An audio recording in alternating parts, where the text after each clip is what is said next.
Hello friends, स्वागत है आपका आपके अपने यूट्यूब चैनल पर। साथियों, आज जो टॉपिक हम डिस्कस करने जा रहे हैं वो है हमारे केमिस्ट्री पार्ट से दो विलयनों के मिश्रण से बने परिणामी विलयन की पीएच की गणना। पीएच टॉपिक मैं करवा चुका हूं। वैसे तो आपको रीट एग्जाम के अकॉर्डिंग, जेट एग्जाम के अकॉर्डिंग या किसी भी कम्पिटिटिव एग्जाम में आप सम्मिलित हो रहे हैं तो उनमें पीएच के बिल्कुल शॉर्ट मेथड मैंने बता दिए आपको कैसे कैलकुलेट करोगे। लेकिन कई बार क्या कहता है, वो दो अम्ल को मिक्स कर देता है। अम्ल प्लस अम्ल, दो अम्लों को मिक्स करता है और कहता है अब जो परिणामी विलयन बना है उसकी पीएच क्या होगी, परिणामी विलयन की पीएच क्या होगी। और हम लोग सूत्र याद कर लेते हैं कि जब अम्ल में अम्ल मिक्स करेगा तो N1V1 प्लस N2V2 बट्टे V1 प्लस V2, ये फार्मूला हम लोग लर्न कर लेते हैं। पर ये फार्मूला बना कैसे है, आज हम उसकी चर्चा करेंगे। आपको एक एक पॉइंट में क्लियर कर दूंगा कि ये फार्मूला कैसे बना है।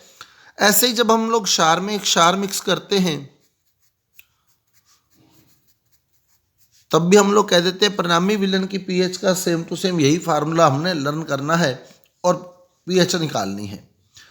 और ऐसे जब अम्ल और क्षार मिक्स करते हैं, अम्ल और क्षार मिक्स करते हैं तो जो परिणामी विलयन बनता है उसकी पीएच का formula N1V1 minus N2V2 upon में V1 प्लस V2, ये फार्मूला लगाया जाता है जब अम्ल और क्षार मिक्स किए जाते हैं। अब ये फार्मूला कहाँ से आया है, क्यों आया है, वो एक एक कॉन्सेप्ट मैं आपको इस वीडियो में क्लियर करने वाला हूँ। अगर आप ये वीडियो देखेंगे तो आपको ये फार्मूला याद करने की जरूरत नहीं रहेगी, आप लोग रिजल्ट निकाल देंगे, पीएच की कैलकुलेशन कर देंगे।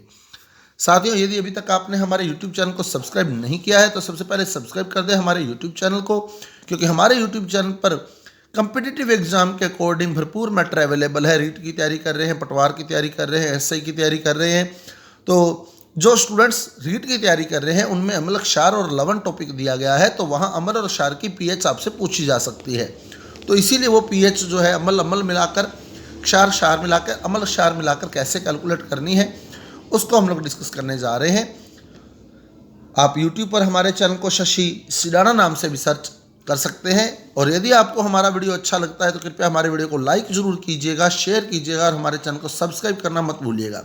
साथियों, आपका एक लाइक ही हमारा मोटिवेशन है। आप एक लाइक करते हैं, हमें मोटिवेट करते हैं कि हम और बेहतर करने का प्रयास करें। इसलिए जितने ज़्यादा लाइक होते हैं उतना ही जो वीडियो बनाने वाला है वो प्रोत्साहित होता है और बेटर करने का प्रयास करता है। तो अब मूव करते हैं हम हमारे टॉपिक की ओर। अब मान लो मेरे को क्वेश्चन दिया उसने कि एक अम्ल या HCl 0.2 N HCl के 500 ml तथा 0.4 N HCl के 500 ml मिलाने पर बने विलयन की पीएच क्या होगी। जैसे ये क्वेश्चन दे दिया, अब उसने एक HCl दिया जिसकी सांद्रता 0.2 N है और एक HCl दिया जिसकी सांद्रता 0.4 N है। और पीएच ज्ञात करने के लिए हमें नॉर्मलता चाहिए होती है। पीएच ज्ञात करने के लिए हमें नॉर्मलता चाहिए होती है। अब नॉर्मलता क्या होती है, देखो नॉर्मलता होती है ग्राम तुल्यांक प्रति लीटर।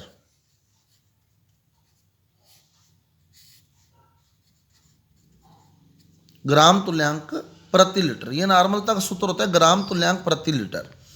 अब आपके सामने ये फार्मूला आने वाला है, ये फार्मूला आ जाएगा थोड़ी देर में ही। तो नॉर्मलता होती है ग्राम तुल्यांक प्रति लीटर, यानी एक लीटर में कितने ग्राम तुल्यांक है। जैसे मैंने यहाँ कहा 0.2 N, 0.2 N, तो इसका मतलब एक लीटर में 0.2 ग्राम तुल्यांक है। एक लीटर में 0.2 ग्राम तुल्यांक है। तो अब देखो एक लीटर में है, एक लीटर में ग्राम तुल्यांक कितने हैं 0.2। नॉर्मलता 0.2 है, इसका मतलब 1 लीटर में 0.2 ग्राम तुल्यांक है। 500 ml का मतलब आधा लीटर हो गया। तो लीटर की बात करें अपने इसको लीटर में बदलेंगे, आधा लीटर यानी 0.5 लीटर में ग्राम तुल्यांक। तो 0.2 इंटू 5 0.5 0.2 इंटू 0.5, क्योंकि आधा लीटर है तो 0.5 हो जाएगा।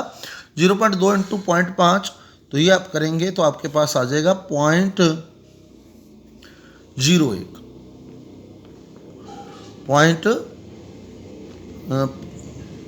पॉइंट टाया बट्टे में 10, पॉइंट टाया बट्टे में 10, तो ये आ गया 5 दूनी 10/100, 10/100 जीरो से जीरो कट गई यानी 0.1 आ गया। तो 1 लीटर में ग्राम तुल्यांक 0.2 थे, तो 0.5 आधे लीटर में 0.1 हो जाएगा। वैसे भी सीधा पता लग जाएगा 1 लीटर में 0.2 है तो आधे लीटर में 0.1 हो जाएगा। अब देखो ये आ गया पहले विलयन में H प्लस आ गए कितने 0.1 है, 0.1 H प्लस है। अब दूसरा विलयन देखो, इसकी नॉर्मलता दी गई 0.4 N, तो इसकी नॉर्मलता है 0.4 N, तो यानी 1 लीटर में ग्राम तुल्यांक कितने हैं, 1 लीटर में ग्राम तुल्यांक कितने हैं 0.4, और है कितने ml 500 ml, 500 ml का मतलब आधा लीटर, तो आधे लीटर में ग्राम तुल्यांक बना लेंगे। तो जब 1 लीटर में 0.4 है तो आधे लीटर में 0.2 हो जाएंगे, नहीं तो वैल्यू पुट कर लो 0.4 इंटू 0.5, तो ये आ गया 0.2। यानी इस विलयन के अंदर, इस विलयन में 0.2 ग्राम तुल्यांक है ये भी H प्लस। तो अब H प्लस के कितने ग्राम तुल्यांक हो गए 0.1 ये और 0.2 ये, तो यानी 0.3 ग्राम तुल्यांक हो गए, दोनों को जोड़ू तो मैं। तो अब परिणामी नॉर्मलता निकालेंगे। ग्राम तुल्यांक कितने हैं 0.3 बटे लीटर, लीटर कितने, जब इसको और इसको मिक्स कर देंगे, देखो इसके कितने ml थे 500 ml, इसके कितने ml थे 500 ml, जब दोनों को मिक्स करेंगे 500 ml है, दोनों को मिक्स करेंगे तो 1 लीटर बन जाएगा। तो यानी परिणामी नॉर्मलता आ गई कितनी 0.3 N, परिणामी नॉर्मलता 0.3 N। अब आप देखो इसमें पुट करके देखो यही बनेगा रिजल्ट। देखो N1V1, तो N1 कितना है 0.2, V1 कितना है इंटू 500 प्लस, यहाँ लीटर नहीं बनाते क्योंकि इसको लीटर बनाएंगे तो बटे में भी लीटर बनाएंगे, इसके ml रहने दे बटे में भी ml रहने दे, तो लीटर बनाते तो बटे में 1000 करते, इसके भी लीटर बनाते बटे में 1000 करते, तो बटे वाला कैंसिल हो जाता, इसलिए ml ही पड़े रहते हैं। 0.2 इंटू 500, बाकी रिजल्ट यही निकलना है। चीज़ ये है, लेकिन इसको शॉर्ट में ये लिख दिया हमने, 0.2 इंटू 500 प्लस 0.4 इंटू 500 बटे 500 प्लस 500, 500 ml एक के 500 ml दूसरे के, क्लियर। अब 500 कॉमन आ गया दोनों में से, 0.2 प्लस 0.4, 0.2 प्लस 0.4 यानी 0.6, और 500 कॉमन आ गया, तो ये बन गया क्या 0.6 इंटू 500 बटे 1000, तो 500 एकम 500, 500 दूना 1000, 0.6 को काटोगे तो ये आ गया 0.3। तो ये डायरेक्ट 0.3 लर्न कर लिया हमने। लेकिन एक्सप्लेनेशन ये है, हमने पहले ग्राम तुल्यांक बनाए इसके, क्लियर, इसके ग्राम तुल्यांक बना लिए, इसके ग्राम तुल्यांक बना लिए, फिर कुल ग्राम तुल्यांक बन गए। अब नॉर्मलता का सूत्र होता है ग्राम तुल्यांक बटे लीटर, तो ग्राम तुल्यांक टोटल कितने बने 0.3, लीटर कितने हैं 1, 0.3 बटे 1 यानी 0.3। तो अब आपके पास जो नॉर्मलता आ गई वो कितनी आ गई 0.3, पॉइंट हटाओगे तो बटे में 10 लगाओगे तो ये बन गया 3 इंटू 10 की पावर -1। अब आपका वही तरीका है पीएच निकालने का, जैसे आपको पहले बताया था। जिन साथियों ने पिछला वीडियो नहीं देखा है उसके लिंक मैंने डिस्क्रिप्शन बॉक्स में दिए हैं पीएच वाले वीडियो के, तो पहले वहाँ से पीएच वाला वीडियो देख ले, फिर आपको कॉन्सेप्ट क्लियर होने वाला है। तो पीएच कैसे निकालेंगे, नॉर्मलता आ गई 3 इंटू 10 की -1, तो कैसे निकालेंगे 1 माइनस log 3, log 3 का मान 0.4771, तो 1 में से 0.4771 घटाएंगे तो 0.5229, ये पीएच आ गई परिणामी विलयन की। तो मेन बात ये है कि ये जो 0.3 हम लिखते हैं ये फार्मूला कहाँ से बना है, ये फार्मूला यहाँ से बना है। इसके ग्राम तुल्यांक बनाए, इसके ग्राम तुल्यांक बनाए, दोनों के ग्राम तुल्यांक जोड़े। और ग्राम तुल्यांक बनाने के लिए तो क्या कर रहे हैं हम, जो नॉर्मलता थी उसको आयतन से गुना कर रहे हैं। यहाँ 0.5 लीटर से गुना किया है, 0.5 लीटर से। यहाँ 500 ml लिख दिया। क्यों लिख दिया? क्योंकि अगर मैं इसके 0.5 लीटर लिखता, इसके भी 0.5 लीटर लिखता, तो इसको भी मैं 1 लीटर लिखता। क्लियर? इसको लीटर लिखता, इसको लीटर लिखता, तो इसको भी मैं लीटर में ही लिखता। तो एक ही बात है, इसको ml लिखा, इसको ml लिखा, तो इसको भी ml में लिख दिया।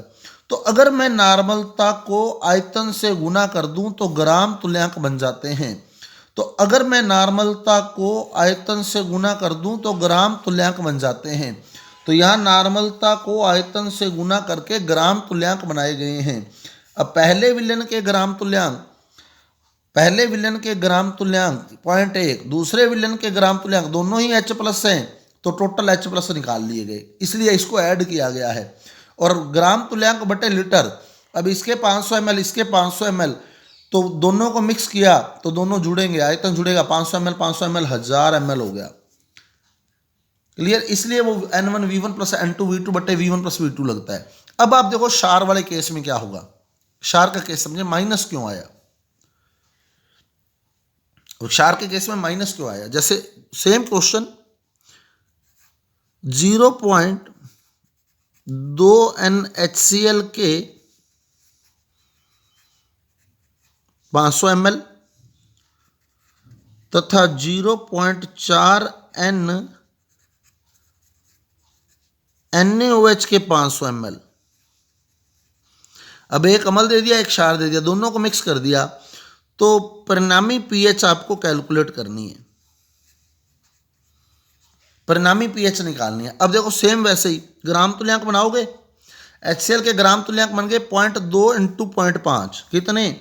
0.2 × 0.5 यानी 0.1।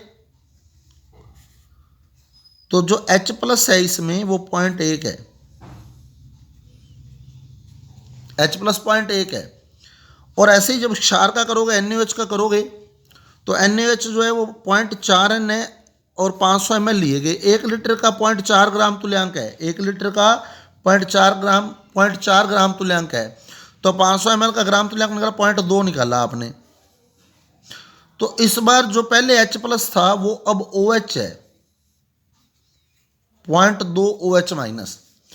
अब जब आप दोनों को मिक्स करोगे तो अब ये 0.2 है, तो 0.2 को मैं यूं लिख सकता हूं 0.1, तभी 0.2 है, 0.1। जब मैं इसको और इसको मिक्स करूंगा तो ये तो फाइनल हो गया, 500 ml इसके, 500 ml इसके, तो 1 लीटर बन गया, 1 लीटर बन गया। अब ये 0.1 H+, 0.1 OH- से क्रिया करके जल बना देगा। जल बना देगा तो ना तो H+ रहेगा ना ही OH- रहेगा। तो यानी OH- कितने थे? 0.2, लेकिन जब हम उसमें H+ मिला रहे हैं, अब OH- की मात्रा ज़्यादा थी, H+ 0.1 था, OH- 0.2 था, OH- ज़्यादा थे। तो जो H+ होगा वो कुछ OH- को जल में बदल देगा, क्योंकि H+ OH- से क्रिया करके जल बना देगा। क्लियर? तो 0.1 H+, 0.1 OH- से क्रिया करके जल बना देगा। तो बाकी बचा कितना? 0.1 OH- बच गया, 0.1 OH- बच गया। तो 0.1 H+, 0.1 OH- कट गया। तो इसीलिए हम क्या कहते हैं यहाँ N1V1 माइनस N2V2। N1V1 जो वैल्यू ज्यादा है वो N1V1 रखो। कौन सी वैल्यू ज्यादा थी? OH- वाली, कितनी? 0.2, माइनस H+ वाली कितनी थी? 0.1, तो बराबर कितना आया? 0.1 OH-। तो ये N1V1 माइनस N2V2 करके परिणामी ग्राम तुल्यांक निकाल लिए गए। अब बट्टे में आयतन कर देंगे। नॉर्मलता क्या होती है? ग्राम तुल्यांक बटे लीटर। तो ग्राम तुल्यांक कितने? 0.1, लीटर कितने? 500 ml इसके, 500 ml इसके, तो 1 लीटर, तो 0.1 बटे 1 यानी 0.1। अब 0.1 है तो आप पहले 0.1 है तो पॉइंट उठाओगे तो बटे में 10 ऊपर जाके 10 की -1, यानी अब आपके पास POH आई, क्योंकि मात्रा ज़्यादा किसकी थी? OH- की, तो POH आएगी कितनी? 1। 10 की -1 है तो POH 1। और pH कैसे निकालोगे? 14 - 1, 14 - POH, यानी pH आएगी 13। तो इस परिणामी विलयन की pH आएगी 13। अब इसमें फार्मूला रख के देखो, ये फार्मूला है N1V1 माइनस N2V2 बटे V1 प्लस V2। अब मात्रा ज़्यादा किसकी है पहले वो सोच लो। 0.2 इंटू 500, अगर ml में रखना है ml में रख दो, लीटर में रखना है तो लीटर में रख देना। जैसे लीटर में रखो 0.2 इंटू 0.5 तो ये बन गया कितना 0.2 इंटू 0.5 यानी 0.1, 0.4 इंटू 0.5 यानी 0.2, तो मात्रा ज़्यादा है 0.2, तो 0.2 वाला पहले लिखोगे, 0.2 माइनस 0.1, 500 ml इसके 500 ml इसके यानी आधा लीटर इसका आधा लीटर इसका, तो 1 लीटर बन गया। तो डायरेक्ट नॉर्मलता आ जाती है ये 0.2 माइनस 0.1 यानी 0.1 बटे 1, ये सीधा नॉर्मलता का सूत्र लगा देते हैं। जबकि तरीका ये है कि पहले इसके ग्राम तुल्यांक बनते हैं, इसके ग्राम तुल्यांक बनते हैं, अब इसके ग्राम तुल्यांक इसके ग्राम तुल्यांक को उदासीन कर देते हैं, तो बचे हुए ग्राम तुल्यांक हमारे पास आ जाते हैं। बचे हुए ग्राम तुल्यांक में लीटर का भाग देके आयतन का भाग देके हम परिणामी नॉर्मलता निकाल लेते हैं। परिणामी नॉर्मलता से पीओएच ज्ञात हो जाती है, पीओएच से फिर पीएच ज्ञात हो जाती है। ये सीधा परिणामी नॉर्मलता का सूत्र लिखा हुआ है साथियों। तो ये जो फार्मूले हैं वो परिणामी नॉर्मलता के लिए बनाए गए हैं। उम्मीद करता हूँ आपको मेरा वीडियो समझ आया होगा। यदि आपको वीडियो समझ आया है, जिन साथियों ने भी पहले पिछले पीएच वाले वीडियो नहीं देखे वो पहले पिछले पीएच वाले वीडियो देखें, फिर आपको कॉन्सेप्ट क्लियर होगा। तो अगर आपको वीडियो समझ आया है, अच्छा लगा है, तो कृपया मेरे वीडियो को लाइक कीजिए, शेयर कीजिए और मेरे चैनल को सब्सक्राइब कीजिए। और साथ ही साथ कल वाला न्यूमेरिकल जरूर सॉल्व कीजिएगा। कल जो टेस्ट सीरीज में न्यूमेरिकल आपको दिया गया था उसको करके देखिएगा आप लोग, 100% आपका आंसर सॉल्व होगा। तो मिलते हैं अगले वीडियो के साथ, धन्यवाद।